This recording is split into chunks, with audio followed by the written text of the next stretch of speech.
Praise the Lord. கர்த்தருடைய நாமத்திற்கு ஸ்தோத்திரம். దేవుని నామమునకు స్తోత్రం కలుగును గాక. The Lord has given us another week to come to the Lord's house.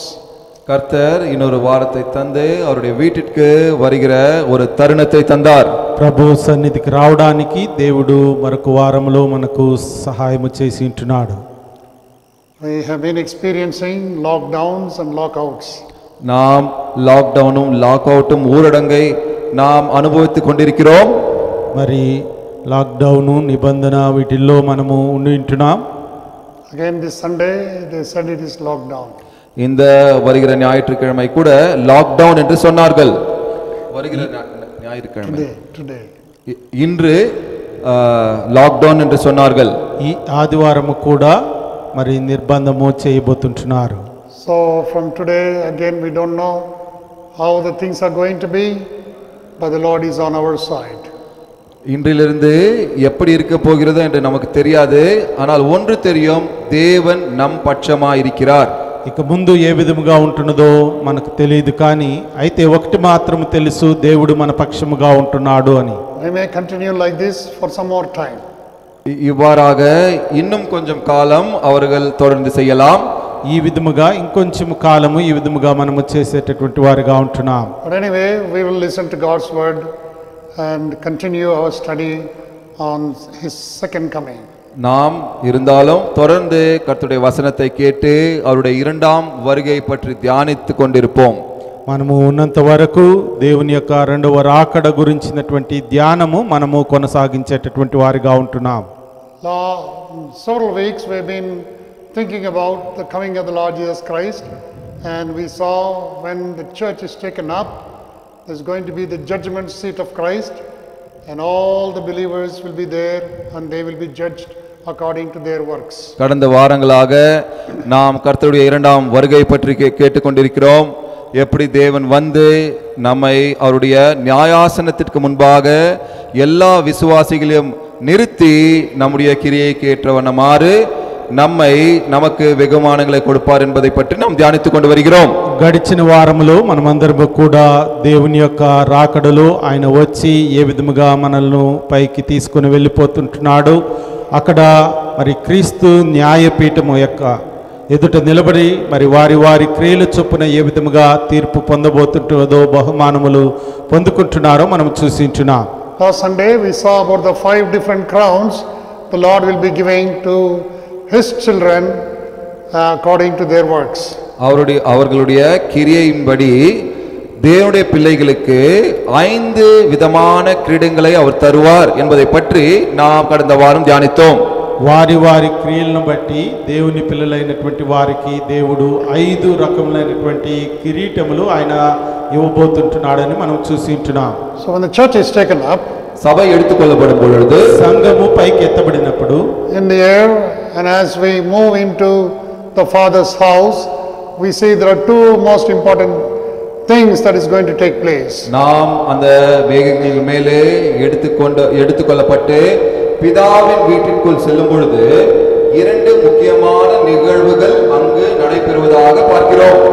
మరి మనము పైకి ఎత్తబడిన తర్వాత తండ్రి గృహమునకు చేర్చబడిన తర్వాత అక్కడ 2 ప్రాముఖ్యమైనటువంటి సంగతులు జరిగేదిగా మనం First is the judgment seat of Christ. முதலாவது இயேசு கிறிஸ்துவின் நியாயாசனம். మొదటిది యేసుక్రీస్తు ప్రభు యొక్క న్యాయపీఠము. The second one is the marriage feast of the Lamb. இரண்டாவது அந்த தேவாட்டுக்குட்டியின் அந்த திருமண விருந்து. మరి రెండవది ఆ దేవుని సన్నిధిలో గొర్రెపిల్ల యొక్క వివాహ మహోత్సవము జరగబోతుంటుంది. Shall we turn to Revelation chapter 19? நாம் வெளிப்படுத்தல் 19ஆம் அதிகாரத்திற்கு திருப்பிக் கொள்வோம்.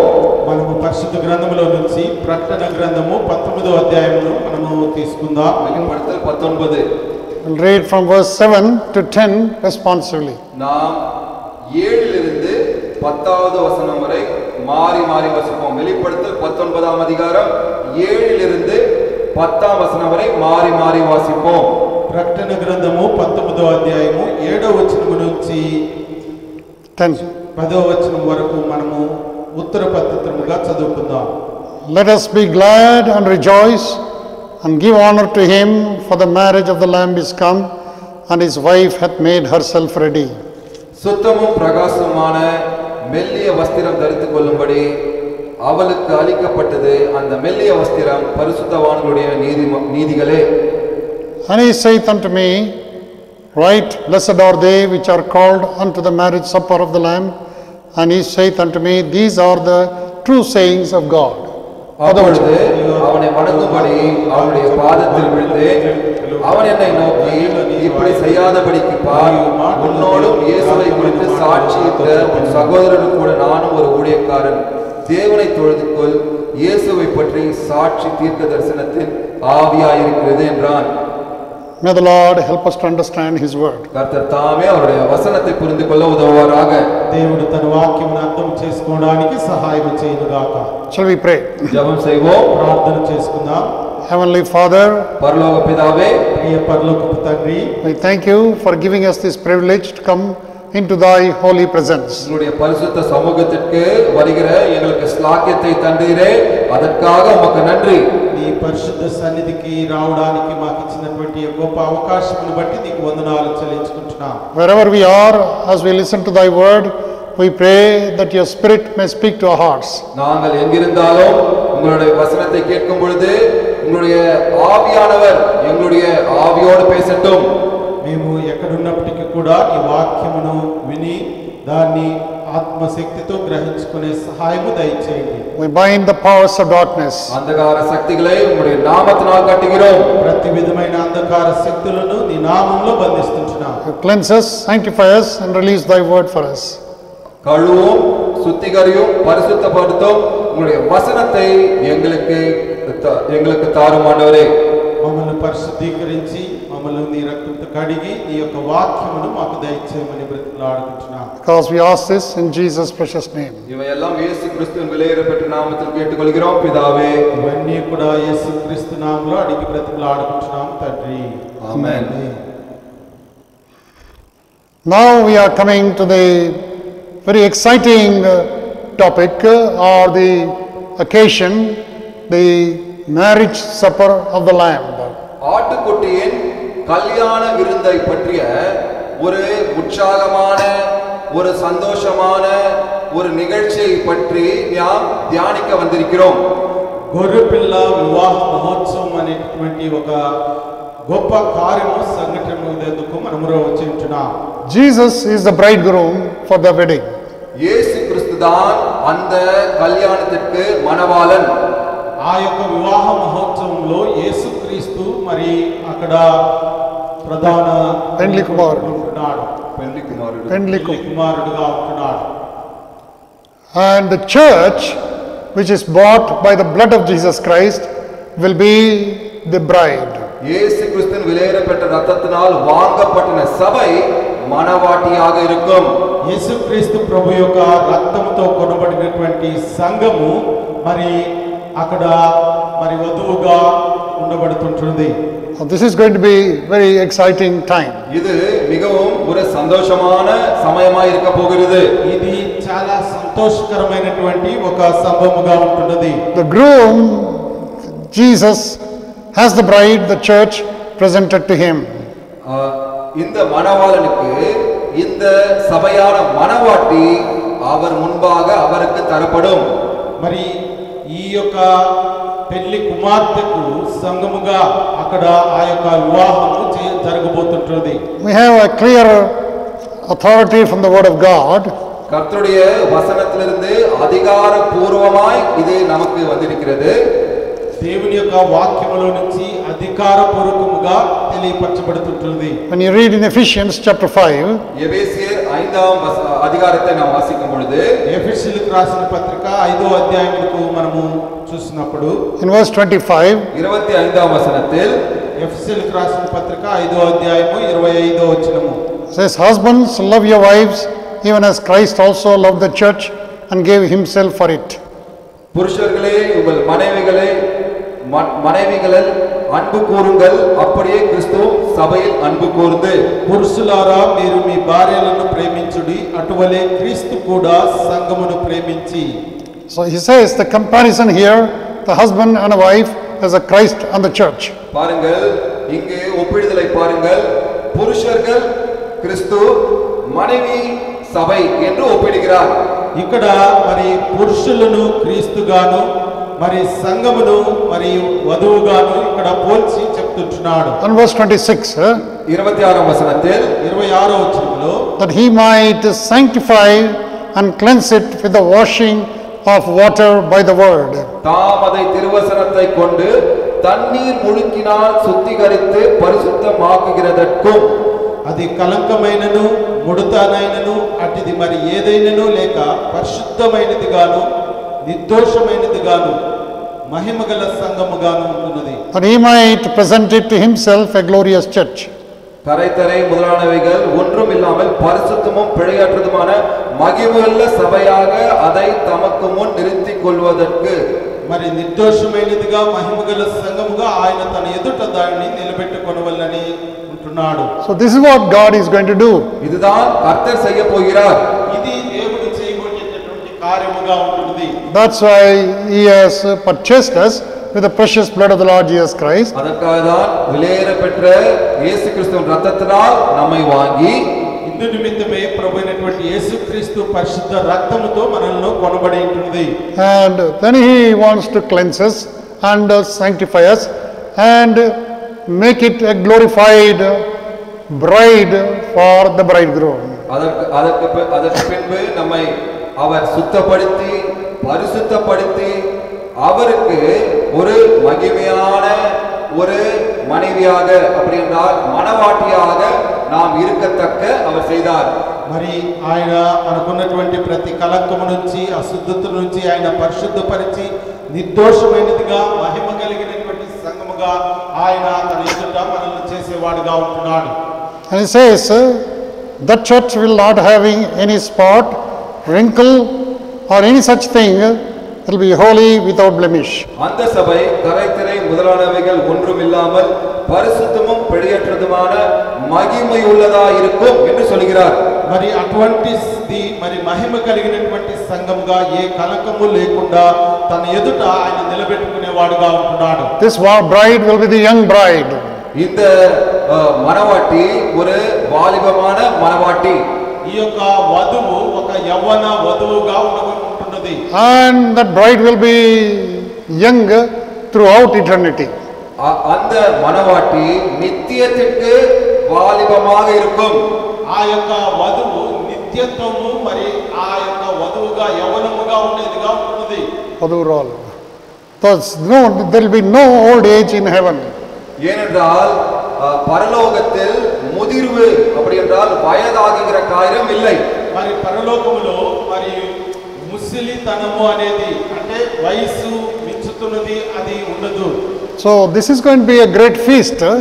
That's what we are seeing here. இது ஒரு பெரிய விருந்தாக இருக்க போகிறது. அதை தான் இங்க பார்க்கிறோம். ఇది ఒక గొప్ప విందుగా ఉంటుంది. అది మనం ఇక్కడ చూసేవారిగా ఉంటున్నాం. And Revelation chapter 19 verse 7 says, வெளிப்படுத்தல் 19ஆம் அதிகாரம் 7ஆம் வசனம் சொல்கிறது. ప్రకటన 19వ అధ్యాయము 7వ వచనం చెప్తుంటుంది. It says, for the marriage of the lamb is come. ఆటుకొట్టిயின் కళ్యాణం வந்தது. గొర్రె పిల్ల యొక్క వివాహ మహోత్సవ సమయము వచ్చింది. And his wife hath made herself ready. அவருடைய மனைவி தன்னை ஆயத்தம் பண்ணினாள். ఆయన భార్య తన్ను తాను సిద్ధపరచుకొని ఉన్నది. Now what does it mean? அப்படி என்றால் என்ன? అర్థము ఏమి? A wedding feast here means the union of two people. இங்கு கல்யாண விருந்து என்றால் இந்த இருவர் ஒருங்கிணைக்கப்படுவது சேர்க்கப்படுகிறது என்று అర్థం. గొర్రెపిల్ల వివాహ మహోత్సవము అనగా అక్కడ రెండు గుంపులు కూడా ఐక్యత కలుగుతుంటున్నది. ఇద్దరు కూడా ఐక్యత కలుగుతుంటుంది.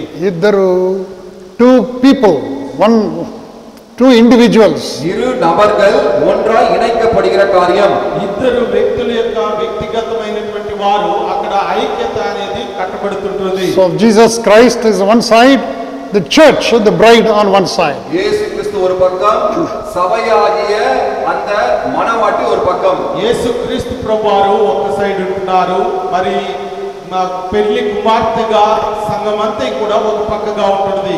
All the believers of these 2000 and odd years who are washed by the blood of Jesus Christ will become one unit as one bride. இந்த 2000 ஆண்டுகளில் இயேசு கிறிஸ்துவை விசுவாசித்த எல்லா விசுவாசிகளும் ஒன்றாய் சேர்க்கப்பட்டு அவர்கள் ஒருவராக மாறுவார்கள். మరి 2000 సంవత్సరముల నుంచి యేసుక్రీస్తు ప్రభువులో రక్తంలో కడగబడి ఆయన బిడ్డలుగా చేర్చబడినటువంటి వారందరూ కూడా ఒక్కటిగా ఐక్యత చేయబడుతున్నారు. So they both will become one. அவர்கள் இருவரும் ஒன்றாக இணைந்து கொள்வார்கள், ஒன்றாகுவார்கள். వీరు ఇరువురు కూడా ఒకటి అవబోతున్నారు. From that time onwards nobody can separate them. அதற்கு பின்பு யாரும் அவர்களை பிரிக்க முடியாது. ఆ దినము మొదలుకొని ఏ విధమైన యొక్క వేరుపరచుట అనేది అక్కడ ఉండదు. So whenever you talk about a wedding, எப்பொழுதாவது நீங்கள் கல்யாணத்தை பற்றி பேசும் பொழுது మనం ఎప్పుడు కూడా వివాహం గురించి మనం మాట్లాడుతున్నప్పుడు a lot of preparation has to take place. Lot of preparation. பல ஆயத்தங்கள் நடைபெற வேண்டியதா இருக்கிறது. అనేకమైనటువంటి సిద్ధపాటు కలుగుట అనేది జరుగుతుంది. So many initial arrangements, and finally you decide the date and you are eagerly waiting for that date. பல காரியங்களை நாம் ஆயத்தப்படுத்தி பிறகு நாள் குறித்து பிறகு அந்த நாளுக்காக காத்திருக்கிறோம். మరి కొన్ని కార్యములు సాధారణంగా కొన్ని అన్ని కూడా సిద్ధపాటు చేసుకొని మరి చివరిగా ప్రాముఖ్యంగా ఆ యొక్క దినమును మరి ప్రకటన చేసేవారిగా ఉంటున్నాం. So for that day, அந்த நாளுக்காக ఆ యొక్క దినము కొరకు we are to watch. நாம் காத்திருக்க வேண்டும். మనము వేచి ఉండేటటువంటి వారిగా ఉంటున్నాం. We are to work. நாம் வேலை செய்ய வேண்டும். మనము దాని కొరకు పని చేసేవారిగా ఉంటున్నాం. We are to witness about that wedding. அந்த கல்யாணத்தை பற்றி நாம் சாட்சி கொடுக்க வேண்டும். ఆ యొక్క వివాహమును బట్టి మనము దానికి సాక్షిగా ఉండబోతున్నాం. What is the witness? என்ன சாட்சி அது? ఆ సాక్ష్యం ఏమైతుంది? This is the wedding card. This is going to take place. இதுதான் அந்த கல்யாண பத்திரிகை. இந்த கல்யாணம் தான் நடைபெற போகிறது. ఈ యొక్క మరి వెడ్డింగ్ కార్డు వచ్చేసి ఈ యొక్క వివాహ పత్రిక, ఈ యొక్క పత్రిక ఆ వివాహానికి తీసుకుపోయేదిగా ఉంటుంది. Where is the wedding card? எங்கு அந்த கல்யாண பத்திரிகை? ఆ యొక్క వివాహ పత్రిక ఎక్కడ ఉంటుంది? It is in the word of God. அது கர்த்தருடைய வசனத்தில் இருக்கிறது. అది మనకు దేవుని వాక్యంలో ఉంటున్నది. So when you believe that, அதை நீங்கள் விசுவாசிக்கும் பொழுது ఎప్పుడైతే ఈ వాక్యమును విశ్వసిస్తున్నామో you will be telling others about it and you'll be waiting for that day. நீங்கள் அதை மற்றவர்களுக்கு சொல்லுவீர்கள். நீங்கள் அந்த நாளுக்காகவும் காத்திருப்பீர்கள். ఈ విశ్వసించిన వాక్యమును మనము ఇతరులకు చెప్పేవారిగా ఉంటున్నాం. ఆ దినము కొరకు మనము వేచి ఉండేటటువంటి వారిగా ఉంటున్నాం. In this world they decide the date. இந்த உலகத்தில் அந்த நாளை நியமிக்கிறார்கள். ఈ లోకములో వివాహము దినము దాన్ని నిర్ణయం చేసేవారిగా ఉంటున్నారు. But here for the wedding of the marriage supper of the Lamb, the date is not yet released. இந்த ஆட்டுக்குட்டியானவரின் கல்யாண விருந்தின் நாள் இன்னும் நமக்கு வெளிப்படுத்தப்படவில்லை. అయితే పరిశుద్ధ గ్రంథంలో గొర్రెపిల్ల యొక్క వివాహ మహోత్సవం యొక్క దినము ఆ యొక్క తేదీని ఇక్కడ ప్రకటన చేయబడలేదు. Now we have to wait patiently. அதற்காக நாம் பொறுமையாய் காத்திருக்க வேண்டும். అందు నిమిత్తము మనము ఓర్పుతో సహనముతో మనం వేచి ఉండవలసిన వారమై ఉంటున్నాం. Now listen carefully. நீங்கள் கவனமாய் கேளுங்கள். జాగ్రత్తగా మనం విందాం. This wedding feast has 3 parts. இந்த கல்யாణ விருந்திற்கு 3 பாகங்கள் உண்டு. ఈ యొక్క వివాహ మహోత్సవము 3 భాగములుగా ఉంటున్నది. In other words, for this wedding there are 3 parts. இன்னொரு விதமாக சொல்ல வேண்டும் என்றால் இந்த திருமணத்திற்கு 3 பாகங்கள் உண்டு. ఈ యొక్క వివాహములో 3 భాగములు ఉంటున్నాయి. First of all, முதலாவதாக మొదటిగా any bride and the bridegroom, we have to see the families, they come together, they make a contract. இந்த இரு குடும்பத்தினரும், இந்த மணவாளன் குடும்பத்தினரும் இந்த மணவாட்டியின் குடும்பத்தினரும் ஒன்று சேர்ந்து ஒரு ஒப்பந்தம் செய்ய வேண்டும். మరి ఈ యొక్క వివాహములో మరి రెండు కుటుంబములు రెండు పక్షముల వారిగా వారు కూడుకొని ఒక నిర్ణయం ఒడంబడిక చేయబడేదిగా ఉంటుంది. So every time you look into the word of God or in our own circumstances, there are two families making the commitment. இந்த காரியங்களை பார்க்கும்போது கர்த்தருடைய வசனத்திலோ இல்ல நம்முடைய வாழ்க்கையில் பார்க்கும் பொழுது இந்த இரு குடும்பங்கள் இந்த ஒப்பந்தத்திற்கு உடன்படிக்கைக்கு அவர்கள் பொருந்தினவர்களாக அவர்கள் இருப்பதாக பார்க்கிறோம். వాక్యంలో చూసినా మరి రెండు కుటుంబములు వివాహ నిమిత్తము ఒక సమయంలో కూర్చొని దాని యొక్క ఒడంబడిక చేసేటువంటి వారిగా ఉంటున్నారు. So that's called the engagement. అదేதான் నిశ్చయదార్థం என்று சொல்கிறோம். దానిని నిశ్చితార్థము అని తెలియపరచబడుతుంటుంది. Now you see here, நாம் இங்க பார்க்கிறோம், మనం ఇక్కడ గమనించినట్లయితే the Lord, the Father of the Lord Jesus Christ, God the Father made a commitment by sending his only begotten Son into this world to the people of this earth, that I am willing to take you as the bride for my son. இந்த இயேசு கிறிஸ்துவின் பிதா, பரம பிதா இயேசு கிறிஸ்துவை இந்த உலகத்திற்கு அனுப்பி அவர் ஒரு நிச்சயத்தை செய்தார். என்ன நிச்சயம் என்றால், நான் இந்த உலகத்தில் இருக்கிற உங்களை ரட்சித்து சபையாக என்னுடைய குமாரனுக்கு நான் மனவாட்டியாக எடுத்துக்கொள்கிறேன் என்ற நிச்சயத்தை செய்தார். మన ప్రభు అయినటువంటి యేసుక్రీస్తు ప్రభు యొక్క తండ్రి అయినటువంటి దేవుడు యేసుక్రీస్తు ప్రభు వారిని ఆయన ఒక్కగానొక్క కుమారుని ఈ లోకమునకు ఆయన క్రైదనముగా పంపించి మరి ఆయన యొక్క శిలువ త్యాగము ద్వారా ఈ లోకమును రక్షించుకొని సంఘముగా చేసి ఆ సంఘమును వధువు సంఘముగా యేసుక్రీస్తు ప్రభు వారికి వివాహము జరపబోయేదిగా ఉంటుంది. That is the first phase. அதுதான் முதலாம் பாகம். ఇది మొదటి భాగముగా ఉంటుంది. This is a marriage contract. இது ஒரு திருமண ஒப்பந்தம். ఇది వివాహం యొక్క ఒక నిబంధనగా ఉంటుంది. The second one is, இரண்டாவது என்னவென்றால், రెండవది, see, in this world, இந்த உலகத்தில் ఈ లోకములో different people groups organize their weddings in different ways. விதவிதமான இந்த உலகத்தில் இந்த குழுக்கள், இந்த ஜனங்கள் அவருடைய திருமணங்களை, கல்யாணங்களை விதவிதமாக நடத்துகிறார்கள்.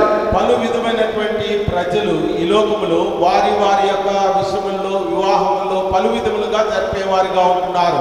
So first one is the marriage contract. முதலாவது கல்யாண ஒப்பந்தம். మొదటిది వివాహం యొక్క ఒప్పందమై ఉంటుంది. Second one is the torchlight parade. இரண்டாவது Through the ஒரு பவனி. இந்த இந்த ஒரு அந்த அந்த அந்த அந்த நெருப்பை பிடித்துக்கொண்டு ஒரு பவனியாக torchlight இந்த டார்ச் லைட்டை பிடித்துக்கொண்டு பவனியாக நடப்பது.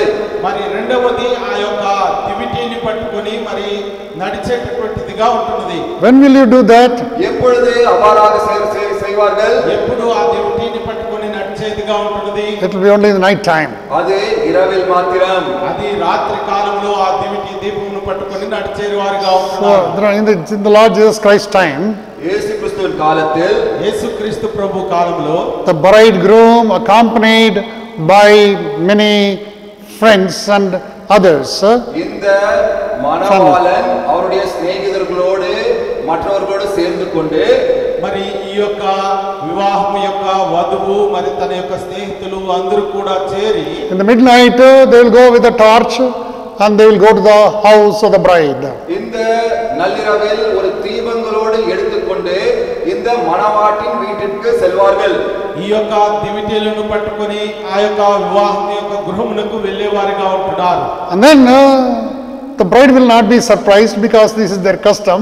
So the bride will be ready with all her friends and then she'll be arrayed nicely, dressed nicely, and she'll be ready to go along with the bridegroom. அந்த மணவாட்டிக்கு இது அதிர்ச்சியா இருக்காது. ஏனென்றால் அவர்களுக்கு தெரிந்து காத்திருப்பார்கள். ஏனென்றால் மணவாளனுக்காக நன்றாக உடுத்திக் கொண்டு இந்த நேரத்திற்காக காத்திருப்பார்கள்.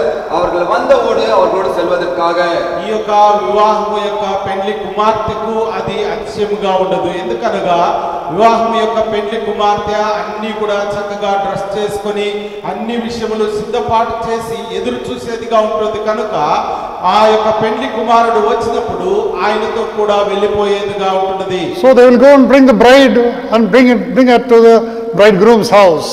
அவர்கள் சென்று மணவாட்டியை அந்த மணவாளன் வீட்டிற்கு அழைத்து கொண்டு வருவார்கள். మరి వారు చేసి ఆ యొక్క పెళ్లి కుమార్తె గృహమునకు వచ్చేవారిగా ఉంటున్నారు. Even now in our country also, I have witnessed in some places where they have done like this. நானும் நம்முடைய தேசத்தில் கூட இவ்வாறாக நடப்பதை நான் பார்த்திருக்கிறேன். నేను మన దేశంలో కూడా ఈ విధముగా వివాహము జరుగుట నేను చూసి ఉంటున్నాను. They go to the bride's house and bring the bride and keep the bride in their home when the wedding is going to take place the next day or so. இந்த கல்யாணம் நடப்பதற்கு முன்பதாக இந்த மணவாளன் சென்று மணவாட்டியை அவருடைய வீட்டிலிருந்து மணவாளன் வீட்டிற்கு கல்யாணத்திற்கு அழைத்து வந்திருப்பதை அவர்கள் வீட்டில் வைப்பதை நான் பார்த்திருக்கிறேன். మరి పెళ్లి కుమారుని ఇంటి వారు మరి పెళ్లి కుమార్తె ఇంటికి వెళ్లి పెళ్లి కుమార్తెను తీసుకొని వచ్చి తమ గృహంలో పెట్టుకొని మరుసటి దినమున ఆ యొక్క వివాహ మహోత్సవం జరుగుట మనం చూసి ఉంటున్నాం. The bride is not ready. ஆனா இந்த மணவாட்டி ஆயத்தமா இல்லாவிட்டால் ఆ సమయంలో పెళ్లి కుమార్తె సిద్ధపాటు కలిగి ఉండకపోయినట్లయితే It will be a great disappointment. அது மிகவும் சோர்வுக்கு காரணமா இருக்கும். అది చాలా నిరుత్సాహంతో కూడుకునేట్టుగా ఉంటుంది. And many other friends and others who will be with her, if they are not ready, when the bridegroom comes, if they are not ready, they will be left back, and those who are ready will go with him. அந்த மணவாட்டியினுடைய சிநேகிதர்களும் சிநேகிதிகளும் அவர்களும் ஆயத்தமா இருக்க வேண்டும். அவர்கள் ஆயத்தமா இல்லாவிட்டால் அவர்கள் அந்த நேரம் வரும்பொழுது அவர்கள் விடப்படுவார்கள். మరి పెళ్లి కుమార్తె సిద్ధపాటు కలిగి తన స్నేహితులు బంధువులు వారు సిద్ధపాటు కలగకుండా ఉన్నప్పుడు పెళ్లి కుమారుడు వచ్చినప్పుడు పెళ్లి కుమార్తెను తీసుకొని మిగిలిన వారు వదిలిపెట్టబడే వారిగా ఉంటున్నారు. So now comes the wedding. The third part is the marriage supper itself. இப்பொழுது மூன்றாம் பாகம் அது அந்த கல்யாண விருந்து. మరి ఇప్పుడు మూడవ భాగముగా వచ్చేసి వివాహము మహోత్సవం యొక్క విందుగా ఉంటున్నది. When you say the supper, the feast, that means the whole marriage itself. அந்த விருந்து என்றால் அந்த முழுமையான அந்த கல்யாணம் என்ற அர்த்தம். మరి ఆ యొక్క విందు అని చెప్పినప్పుడు ఆ యొక్క వివాహం అంతా కూడా అందులోనే కనబడుతుంటుంది. During the time of Jesus, இயேசு கிறிஸ்துவின் காலத்தில் యేసుక్రీస్తు ప్రభు కాలంలో కూడా they say this wedding feast will go on for a few days. இந்த கல்யாண விருந்து சில நாட்களாக நடக்குமாம். ఈ యొక్క వివాహ దినం అనేది కొన్ని దినములు జరిగేదిగా ఉంటుంది. That's what we read here. அதை தான் இங்க பார்க்கிறோம். అదే మనము ఇక్కడ చూస్తుంటున్నాం. Revelation chapter 19. வெளிப்படுத்தல் 19ஆம் அதிகாரம் ప్రకటన గ్రంథము 19వ అధ్యాయము. Unto her was granted that she should be arrayed in fine linen, clean and white, for the fine linen is the righteousness of saints. சுத்தமும் பிரகாசமான மெல்லிய வஸ்திரம் தரித்துக் கொள்ளும்படி அவளுக்கு அளிக்கப்பட்டது. அந்த மெல்லிய வஸ்திரம் பரிசுத்தவான்களுடைய நீதிகளே. 8ஆம் வசனம். మరి ఆమె ధరించుకొనుటకు ప్రకాశములను నిర్మలములైన సన్నపు నారబట్టలు ఆమెకు ఇయ్యబడినో అవి పరిశుద్ధుల నీతి క్రియలు. Now you see, the wedding preparation is in three phases. பாருங்கள், இந்த கல்யாண ஆயத்தப்படுதல் 3 பாகங்களாக இருக்கிறது. ఈ యొక్క వివాహము సిద్ధపాటు అనేది 3 భాగములుగా మనం ఇక్కడ చూస్తుంటున్నాం. The first one is మొదటిది when an individual puts his faith in the crucified, resurrected Savior, the Lord Jesus Christ. ஒரு தனிப்பட்ட நபர் இந்த சிலுவையில் அறையப்பட்ட இயேசு கிறிஸ்துவின் மேல் விசுவாசத்தை வைக்கும் பொழுது, మరి యేసుక్రీస్తు మరి సిలువలో ఆయన చేసినటువంటి త్యాగం మీద వ్యక్తిగతమైనటువంటి వారు విశ్వాసం ఉంచినప్పుడు, when he is willing to accept that his life is full of sin, contaminated, should be washed, and it can be washed only by the blood of Jesus Christ. அவருடைய வாழ்க்கை முழுவதும் பாவத்தினால் நிறைந்திருக்கிறது. அந்த பாவம் இயேசு கிறிஸ்துவின் இரத்தத்தினால் மாத்திரமே கழுவப்படும் என்று அவர் விசுவாசிக்கும் பொழுது, వారి యొక్క జీవితము యొక్క పాపము యేసుక్రీస్తు ప్రభు యొక్క రక్తము ద్వారా మాత్రమే పరిశుద్ధీకరింపబడుతుందని వారు విశ్వసించినప్పుడు, So when you are washed by the bloodshed of the Lord Jesus Christ, நீங்கள் இயேசு கிறிஸ்துவின் சிந்தப்பட்ட இரத்தத்தினால் கழுவப்படும் பொழுது, అప్పుడు యేసుక్రీస్తు ప్రభు యొక్క రక్తము చేత శుద్ధీకరింపబడినప్పుడు, and then we will be prepared for that wedding. அவர்கள் அப்பொழுது அந்த கல்யாணத்திற்கு ஆயத்தப்படுவார்கள். అప్పుడు అటువంటి వారు ఆ యొక్క వివాహమునకు సిద్ధపాటు కలిగినటువంటి వారుగా ఉంటున్నారు. That's called the betrothal. அதைதான் நிச்சயதார்த்தம் என்று சொல்கிறோம். అది ప్రధానముగా పిలువబడుతున్నది. 2 Timothy chapter 4 இரண்டாம் தீமோத்தேயு 4ஆம் அதிகாரம் and తిమోతి రాసిన పత్రిక 4వ అధ్యాయము verse 8. 8ஆம் வசனம். இரண்டாம் தீமோத்தேயு 4ஆம் அதிகாரம் 8ஆம் வசனம். రెండవ తిమోతికి రాసిన పత్రిక 4వ అధ్యాయము 8వ వచనము. Henceforth there is laid up for me a crown of righteousness, which the Lord, the righteous judge, shall give me at that day, and not to me only, but unto all them also that love his appearing. இது முதல் நீதியின் பீடம் எனக்காக வைக்கப்பட்டிருக்கிறது. நீதியுள்ள நியாயாதிபதியாக கர்த்தர் அந்நாளில் அதை எனக்கு தந்தருளுவார். எனக்கு மாத்திரமல்ல, அவர் பிரசன்னமாகுதலை விரும்பும் யாவருக்கும் அதை தந்தருளுவார். ఇక మీదట నా కొరకు నీతి కిరీటం ఉంచబడుచున్నది.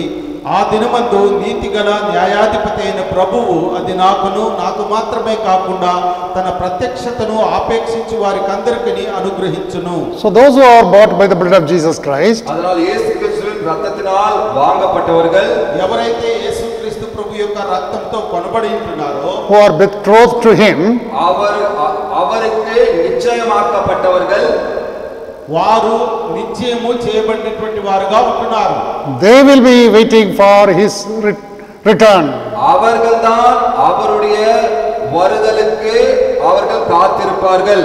వారు దీని నిమిత్తము వారు వేచి ఉండేటటువంటి వారుగా ఉంటున్నారు. They'll be waiting for that torchlight parade when the bridegroom will come along with a shout, the voice of the archangel, and with a trumpet.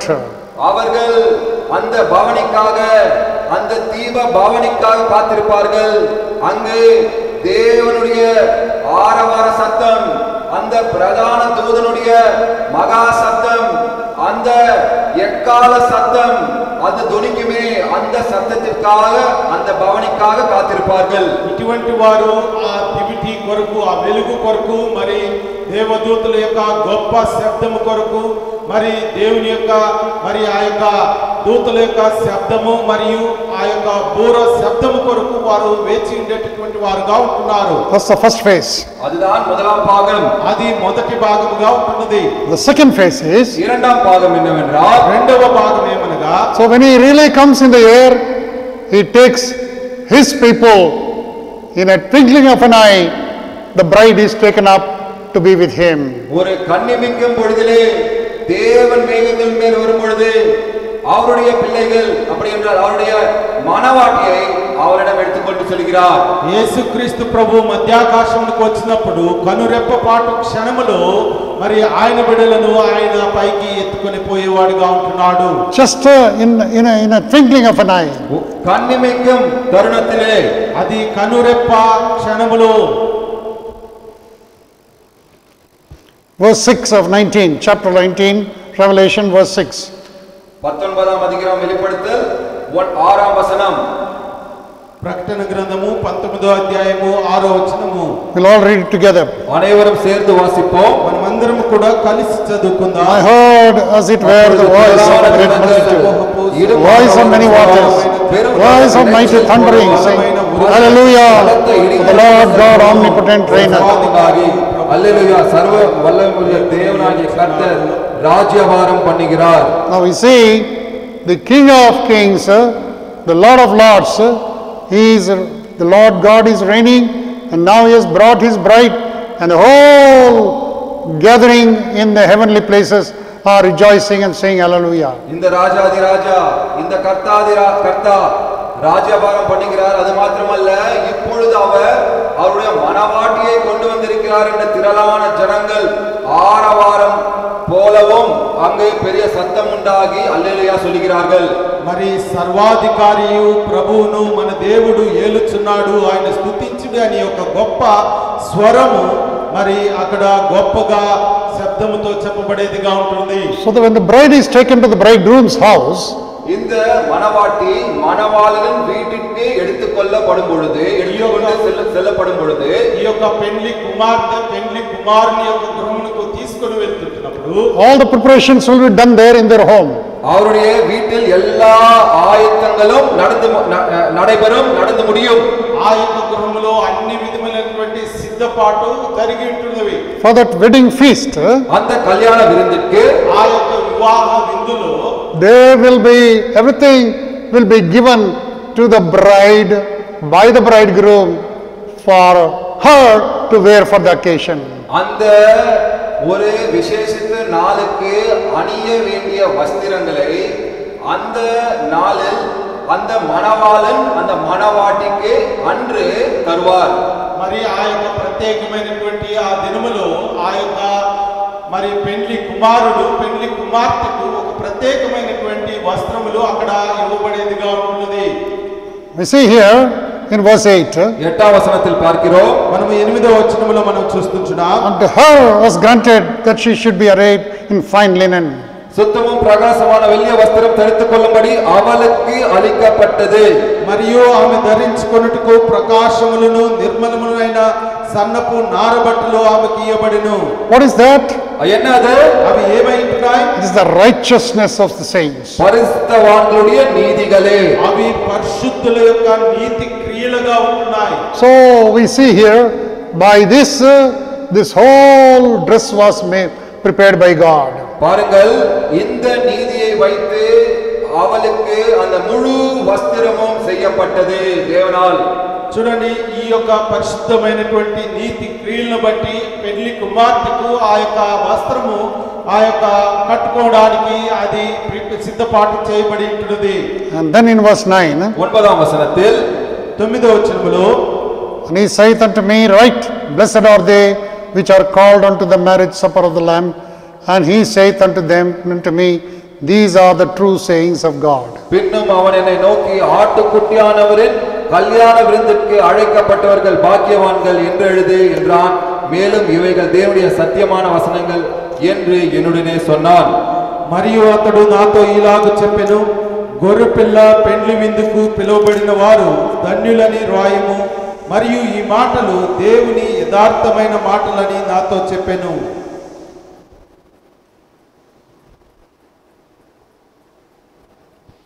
It's going to be an exciting thing. இது மிகவும் ஒரு மகிழ்ச்சிகரமான நிகழ்ச்சியா இருக்க போகிறது. ఇది చాలా ఉత్సాహపడేటటువంటి ఒక గొప్ప విషయముగా ఉంటుంది. I personally believe நான் தனிப்பட்ட வண்ணமாக நான் இதை விசுவாசிக்கிறேன். నేను వ్యక్తిగతంగా దీన్ని నేను విశ్వసిస్తున్నాను. The bride is the church bought by the blood of Jesus Christ. இந்த மணவாட்டி சபையா இருக்கிறது, இயேசு கிறிஸ்துவின் இரத்தத்தினால் வாங்கப்பட்டதா இருக்கிறது. ఈ యొక్క పెండ్లి కుమార్తె మరి సంఘముగా ఉండి యేసుక్రీస్తు ప్రభు యొక్క రక్తము చేత కొనబడి ఉంటున్నది. So the bridegroom and the bride is there. இங்கு மணவாளன் மணவாட்டி இருக்கின்றார்கள். ఇక్కడ పెండ్లి కుమార్తె పెండ్లి కుమారుడు ఉంటున్నారు. So all the people of God, God the Father, and all the angelic forces, the multitudes in heavenly places will be there. இங்கு தேவ பிதா இருக்கிறார், திரளான தேவதூதர்கள் இருக்கிறார்கள், திரளான ஜனக்கூட்டம் கூட அங்கு இருக்கிறது. ఇక్కడ దేవుడు ఉంటున్నాడు, అక్కడ మరి దేవదూతల సమూహము ఉంటున్నది, మరి కూడా అక్కడ జనములు కూడా అక్కడ ఉంటున్నారు. Who are the people belonging to the bride? யார் இந்த மணவாட்டியை சார்ந்த ஜனத்தார்? మరి ఎవరు ఈ యొక్క పెళ్లి కుమార్తెకు సంబంధించిన వారుగా ఉంటున్నారు? Who are those people who are invited for that? யார் அந்த திருமணத்துக்கு அழைக்கப்பட்டவர்கள்? ఎవరు ఆ వివాహ మహోత్సవమునకు పిలువబడి ఉంటున్నారు? I believe, நான் நம்புகிறேன், నేను నమ్ముతున్నాను, all the saints from the beginning of the creation till that day, those people who will be accepting, multitudes will be accepting Christ during the tribulation period. They will also be taken up and they will be there and they will be witnessing the wedding feast. நான் நம்புகிறேன், சிருஷ்டிப்பின் நாள் முதல் அந்த கடைசி நாள் வரை இந்த உபத்திரவ நாள்களில் இயேசு கிறிஸ்துவை ஏற்றுக்கொள்கிற அந்த ஜனத்தாரும் அன்று மேல் எடுத்துக் கொள்ளப்பட்டு அவர்கள் அங்கு அந்த திருமண விருந்தை, அந்த திருமணத்தை அவர்கள் பார்ப்பார்கள் என்று நம்புகிறேன். మరి ఆ యొక్క సృష్టి మొదలుకొని ఆ యొక్క చివరి దినము వరకు పరిశుద్ధులైనటువంటి వారందరూ మరి ఈ యొక్క చివరి మహాశ్రమల కాలంలో నుంచి కూడా యేసుక్రీస్తు ప్రభువాన్ని ఎవరైతే అంగీకరించి ఉంటున్నారో వారందరూ కూడా ఈ యొక్క వివాహ మహోత్సవమునకు వారు పిలువబడి ఉంటున్నారు. So many important people will be there. மிக மிக முக்கியமான ஜனத்தார் இருப்பார்கள் அங்கு. అక్కడ చాలా ప్రాముఖ్యమైనటువంటి పలు విధమైనటువంటి ప్రజలు ఉంటున్నారు. God has chosen his people. தேவன் அவருடைய ஜனத்தாரை தெரிந்து கொண்டார். దేవుడు తన ప్రజలను ఆయన ఎన్నుకొని ఉంటున్నాడు. Abraham, Isaac, Jacob, Joseph, David, all the prophets, everybody will be there. ஆபிரகாம், ஈசா, யாக்கோபு, யோசேப்பு, தீர்க்கதரிசிகள் எல்லா தேவனுடைய ஜனத்தாரும் அங்கு இருப்பார்கள். అబ్రహాము, ఇస్సాకు, యాకోబు, యోసేపు మరి డేవిడు ఈ యొక్క ప్రవక్తలందరూ కూడా అక్కడ ఉంటున్నారు. And all of us will be sitting together in that one table. I don't know how big it will be. I cannot imagine, but in that table, the Lord Jesus Christ as the bride and the church the bride and God the Father sitting as the head of the table. The Holy Spirit of God is there moving around and witness conducting this wedding feast. நான் அங்கு என்ன நடக்கும் என்றால் தேவபிதா அங்கு ஒரு மேஜையை வைத்திருப்பார். எவ்வளவு பெருசாக அந்த மேஜை இருக்கும் என்று என்னால் யூகிக்க முடியவில்லை. அங்கு தேவபிதா தலைமையாக அந்த ஸ்தலத்தில் உட்கார்ந்து கொண்டிருப்பார். அங்கு மணவாட்டியான இயேசு கிறிஸ்து இருப்பார். அங்கு பரிசுத்த ஆவியானவர் அவர் அங்கும் இங்கும் அங்கு திரிந்து கொண்டு அதை நடத்தி கொண்டிருப்பார். அந்த விவாகத்துக்கு மணவாட்டியான சபையாரும் மற்ற ஜனத்தாரும் ஒரே மேஜையில் சுற்றி உட்கார்ந்திருப்பார்கள். మరి అక్కడ దేవుని సన్నిధిలో దేవుడు సింహాసనాసీనుడై ఉండగా ఆయన ఎదుట ఒక పెద్ద బల్ల ఉంటున్నది. అది ఎంత పెద్దగా ఉంటున్నదో నా యొక్క ఊహకు అందకుండా ఉంటున్నది. ఆ బల్ల చుట్టూ ఈ యొక్క పరిశుద్ధులందరూ కూడా దేవుని విశ్వసించిన వారందరూ కూడా అక్కడ పెళ్లి కుమారుడిగా ఉన్నటువంటి యేసుక్రీస్తు ప్రభు వారి ఎదుట వధువు సంఘముగా వీరందరూ కూడా ఆ బల్ల ఎదుట చేరేవారిగా ఉంటున్నారు. The table will be called the Lord's table. அந்த மேஜை தான் தேவனுடைய மேஜை, கர்த்தருடைய மேஜை என்று அழைக்கப்படும். ఆ యొక్క బల్లను దేవుని బల్లగా పిలువబడుతుంటుంది. It will be the marriage feast. அது ஒரு கல்யாண விருந்துதான். అది ఆ యొక్క వివాహం యొక్క విందు ఆ గదిగా ఉంటుంది. But it will be a celebration. அது ஒரு கொண்டாட்டமாய் இருக்கும். అయితే అది ఒక ఉత్సవంగా ఉంటుంది.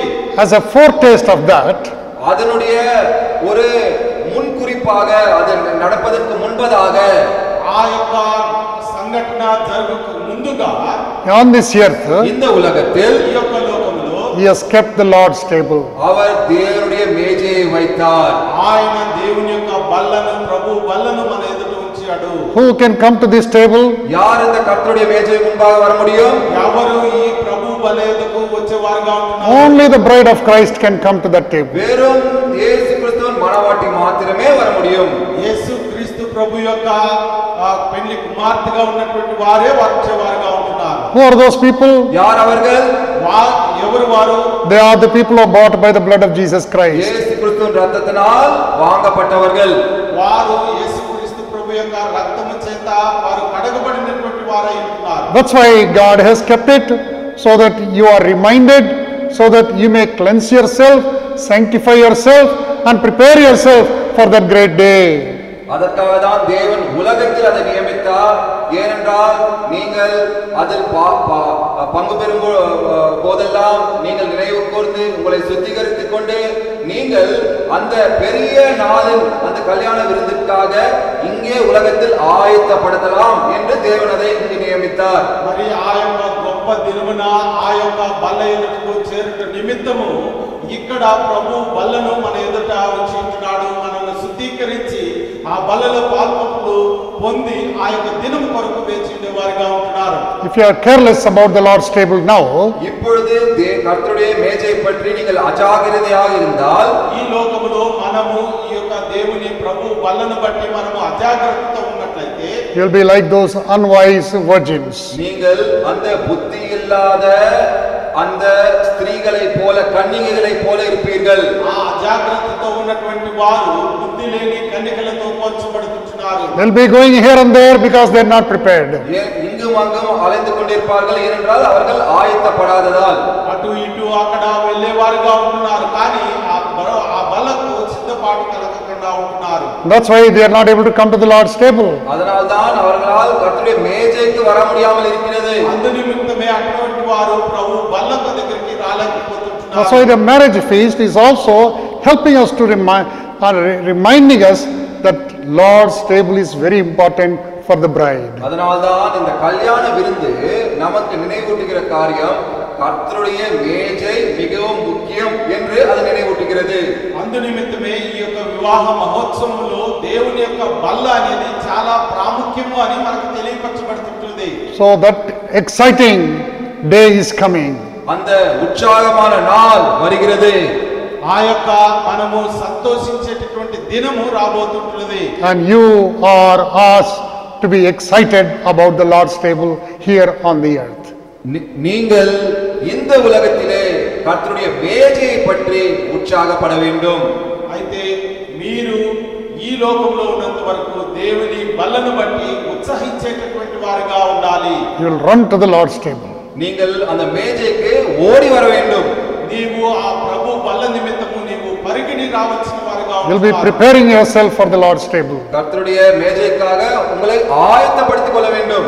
ఈ ప్రభు బల్ల కొరకు మీరు సిద్ధపాటు కలిగి రావాల్సిన వారై ఉన్నారు. That preparation will take us to that place where you and I will become the bride of Christ. இந்த ஆயத்தப்படுதல் அந்த கர்த்தருடைய நாளில் அவருடைய மனவாட்டியாக ஆக போகிற அந்த நாளுக்கு நம்மை படிப்படியாக ஆயத்தப்படுத்தும். మరి ఈ ప్రభు బల్లకు సిద్ధపాటు కలుగుతూ ఉన్నటువంటి వారు ఆ దినము కొరకు ఆ దినముకు ఎత్తబడేటటువంటి వారుగా ఉంటున్నారు. May the Lord help us to understand and come and take part in the Lord's table worthily. கர்த்தர் தாமே நமக்கு இதை புரிந்து கொள்ள உதவுவாராக. நாமும் கர்த்தருடைய மேஜைக்கு பயந்து நடுக்கத்தோடு பாத்திரவான்களாக வந்து பங்கு பெறுவோமாக. దేవుని బల్ల కొరకు దేవుని యొక్క బలలో పాల్గొను పొందుట నిమిత్తము భయము కలిగి మరి సిద్ధపాటు కలిగి యోగ్యతతో వచ్చి పాల్గొను పొందుకునే వారిగా ప్రభువు సహాయం చేయనుగాక. May we truly wait for that great day, for that day of the marriage feast. அந்த பெரிய நாள், அந்த ஆட்டுக்குட்டியின் கல்யாண நாள், அந்த விருந்து நாளுக்காக நாம் உண்மையாக காத்து இருக்கிறவர்களா இருப்போமாக. మరి ఆ గొప్ప దినము కొరకు ఆ గొర్రెపిల్ల మహోత్సవ దినము కొరకు మనము నిజముగా యథార్థముగా కనిపెట్టుకునే వారిగా మనం ఉండాలి. Where we will become one with Christ. அங்கு தேவனோடு ஒன்றாக இணைக்கப்படுவோம், ஒன்றாகுவோம். అక్కడ దేవుడు ఏకమైపోతున్నాడు. Now by faith we are one. நாம் இப்பொழுது விசுவாசத்தால் ஒன்றாய் இருக்கிறோம். మనము ఇప్పుడు విశ్వాసముతో దేవునితో ఒకటిగా He ఉంటున్నాము. is in us and we are in him. அவர் நம்மிலும் நாம் அவரிலும் இருக்கிறோம். ఆయన మనలోను మనము ఆయనలోను ఉంటున్నాం. But that day அந்த நாள் అయితే ఆ దినమున it will become a reality. அது நிஜமாக மாறும். అది యథార్థతగా మార్పు చెందేదిగా Not ఉంటుంది. by faith but by in action, in reality. அது அன்று விசுவாசத்தினால் அல்ல, நிஜமாக அது செயல்முறையாக நடந்து முடியும். ఆ దినమున విశ్వాసముతో కాదు, అది క్రియాపూర్వకంగా జరిగేదిగా ఉంటుంది. Are you looking forward for that great day? அந்த பெரிய நாளுக்காக நீங்கள் உண்மையாய் காத்திருக்கிறீர்களா, எதிர்பார்க்கிறீர்களா? ఆ యొక్క గొప్ప దినము కొరకు మీరు నిజముగా వేచి ఉంటున్నారా లేదా? Shall we pray? ஜெபம் செய்வோம். ప్రార్థన చేసుకుందాం. அப்பா பிதாவே, அன்பான தேவா, இந்த நல்ல வேலைக்காக நன்றி ஆண்டவரே. ஆமாண்டவரே, எவ்வளவு சந்தோஷமான மகிழ்ச்சியான நாள், ஆட்டுக்குட்டியானவரின் கல்யாண விருந்தின் நாள். ஆமாண்டவரே, இந்த உலகத்தில் பாவிகளாய் இருந்த எங்களை ஆண்டவரே, நீங்கள் அந்த சிலுவையில் அறைந்த ரத்தத்தினால், சிந்தின ரத்தத்தினால் கழுவி ஆண்டவரே, எங்களையும் ஆண்டவரே உங்களுடைய மனவாட்டியாக ஏற்றுக்கொண்டீர், நிச்சயித்திருக்கிறீர் ஆண்டவரே. கர்த்தருடைய வசனத்தில் பார்க்கிறோம், ஒரு நாள் வரப்போகிறீர் ஆண்டவரே. நாங்கள் இன்று ஆயத்தப்படுத்துவதற்காக கர்த்தருடைய மேஜையில் பங்கு பெறுகிறோம். ஆனால் ஒரு நாள் ஆண்டவரே அது நிஜமாக நடக்க போகிறது. உம்முடைய சமூகத்தில் நாங்கள் உங்கள் முன்பாக ஆண்டவரே அந்த வெள்ளை வஸ்திரத்தை அணிந்து கொண்டு உங்கள் முன்பாக சந்தோஷமாக ஆண்டவரே உங்களுக்கு மனவாட்டியாக நிற்போம் என்ற ஆண்டவரே அந்த நம்பிக்கையோடு இருக்கிறோம். ஆண்டவரே நாங்கள் ஏமாத்திரம் ஆண்டவரே எங்களுக்கு இவ்வளவு பெரிய ஸ்லாக்கியமா ஆண்டவரே உங்களுடைய மகா கிருபையால் உங்களுடைய மகா இரக்கத்தினால் உங்களுடைய அளவில்லால் அன்பினால் மாத்திரமே இது சாத்தியம் ஆண்டவரே. ஆமாண்டவரே, இதை நாங்கள் தெரிந்தவர்களாக புரிந்தவர்களாக எங்களுடைய வாழ்க்கையை சரிப்படுத்திக் கொண்டு பாத்திரவன்களாக கர்த்தருடைய மேஜையில் பங்கு பெறுவது மாத்திரமல்ல, இந்த நாளை பற்றிய ஆண்டவரே அந்த கல்யாண பத்திரிகை கர்த்தருடைய வசனத்தை மற்றவர்களுக்கு பகிர்ந்து கொள்கிறவர்களாக இருக்க உதவி செய்யும் ஆண்டவரே. பேசின தாசனையும் ஆசீர்வதியும் ஆண்டவரே, கேட்க போகிற ஜனத்தாரையும் ஆசீர்வதியும் ஆண்டவரே, கேட்ட ஜனத்தாரையும் ஆசீர்வதியும். எல்லாம் இயேசு கிறிஸ்துவின் நாமத்தில் கேட்டுக்கொள்கிறோம் பிதாவே. Amen. Amen. And God bless you and help you to take part worthily and also look forward for the coming week with the blessings of the Lord. கர்த்தர் தாமே உங்களை கர்த்தருடைய மேஜையில் பாத்திரவான்களாக பங்கு பெற உதவுவாராக. அது மாத்திரமல்ல, வருகிற வாரங்களில் உங்களை பார்க்க எதிர்பார்க்கிறோம். దేవుడు మిమ్మల్ని ఆశీర్వదించును గాక. ప్రభు బలలో పాల్పంపుటకు దేవుడు సహాయం చేయను గాక. అంత మాత్రమే కాకుండా వచ్చే వారమునకు కూడా దేవుడు మిమ్మల్ని సిద్ధపాటు చేయను గాక. Any prayer requests, please send it to us. We'll be praying Tuesday night at 6 o'clock. ஏதாவது ஜெப விண்ணப்பங்கள் இருந்தால் எங்களிடம் அனுப்புங்கள். அதற்காக செவ்வாய்க்கிழமை மாலை 6 மணிக்கு சபை ஜெபத்தில் அதற்காக ஜெபிப்போம். మీ యొక్క ప్రార్థన విజ్ఞాపనలు ఉన్నట్లయితే మాకు తెలియపరిచినట్లయితే మంగళవారం దినమున 6 గంటలు సాయంకాలమున సంఘములో ప్రార్థన చేయబడేదిగా ఉంటున్నది. God bless you. கர்த்தர் தாமே உங்களை ஆசீர்வதிப்பாராக. దేవుడు మిమ్మల్ని ఆశీర్వదించును గాక.